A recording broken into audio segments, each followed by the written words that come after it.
guys, ఎలా ఉన్నారు? So I know it's midnight but I'm full of emotions అనమాట. Just want to vent it out. It's been 1 week నేను house నుంచి బయటకు వచ్చేసి eliminate అయిపోయి, బట్ ఐ చాలా చాలా మిస్ అవుతున్నాను. I missing a lot. Bigg Boss journey కానీ, బిగ్ బాస్ హౌస్ ని కానీ, ఓవరాల్ ఆ బిగ్ బాస్ కంటెస్టెంట్స్ కానీ చాలా చాలా మిస్ అవుతున్నాను అనమాట.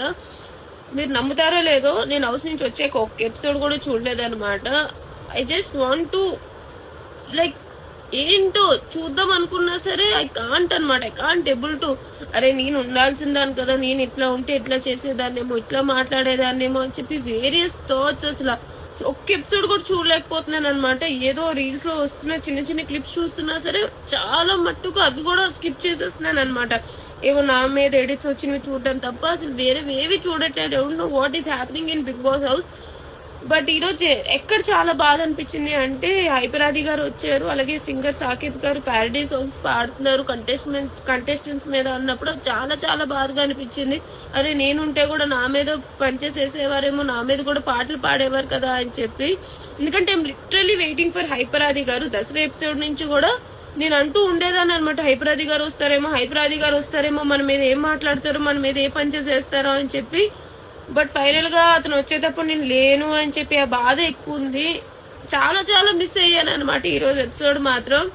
అట్ ద సేమ్ టైం చాలా కష్టపడ్డా. మీరు అగ్ని పరీక్షకి రావడానికి 5 levels దాటుకొని అక్కడి వరకు వచ్చి ఒక పర్మనెంట్ టాటూ వేయించుకొని అగ్ని పరీక్ష అంతా 100% ఎఫర్ట్ ఇచ్చి హౌస్ లోకి ఎంటర్ అయ్యాను అనమాట. బట్ హౌస్ లో ఎంటర్ అయిన దగ్గర నుంచి I feel I'm the most unluckiest అని చెప్పి ఎంతో కష్టపడ్డాను. 1000% ఎఫర్ట్ ఇస్తూనే ఉన్నాను. ప్రతి టాస్క్ లో 1000% ఎఫర్ట్ ఇస్తున్నా సరే ఆ సక్సెస్ అనేది వచ్చేది కాదనమాట. హౌస్ మేట్ సపోర్ట్ లేకపోవడం వల్ల, లేదో మొత్తానికి ఏదో లక్ అనేది కలిసి రాకపోవడం వల్ల తెలియదు కానీ ఆ సక్సెస్ అనేది వచ్చేది కాదు. లాస్ట్ వీక్ ఎలిమినేషన్ రౌండ్ అప్పుడు కూడా ప్రతి రౌండ్ లో ప్రతి టాస్క్ లో లాస్ట్ వరకు వెళ్ళేదాన్ని, బట్ ఆ గెలుపు అనేది దక్కేది కాదనమాట.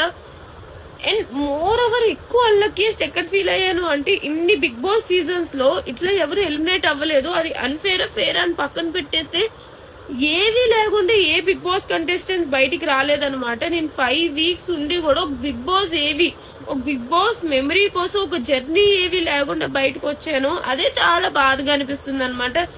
ఎస్ టాటూ ఉంది కానీ నా జర్నీ ఎట్లా అయింది అని చెప్పి నేను చూసుకోవడానికైనా ఒక ఏవి ఉండాలనేది నా ఫీలింగ్. అసలు ఆ ఏవి కూడా లేకుండా బయటకు వచ్చాను కాబట్టి ఇంకా చాలా అన్లక్కీ అనిపించింది. నేను మా పేరెంట్స్ ని చూద్దాం అనుకున్నాను అసలు బిగ్ బాస్ హౌస్ లో. ఆ లెటర్స్ అందరికీ వచ్చాయి కానీ అప్పుడు కూడా నాకు లెటర్ రాలేదు. మా పేరెంట్స్ నుంచి లెటర్ కూడా నేను చదవలేకపోయాను హౌస్ లో. మా పేరెంట్స్ ని హౌస్ లో చూద్దాం అనుకున్నాను, అది కూడా చూడలేకపోయాను. ఓవరాల్ గా చాలా అన్లక్కీ అని ఫీల్ అవుతున్నాను. అవును, చాలా మంది సపోర్ట్ చేస్తున్నారు ఇప్పుడు కూడా. మీ సపోర్ట్ అందరికీ థ్యాంక్ యూ. కానీ I really feel I'm the most unluckiest అని చెప్పి. I think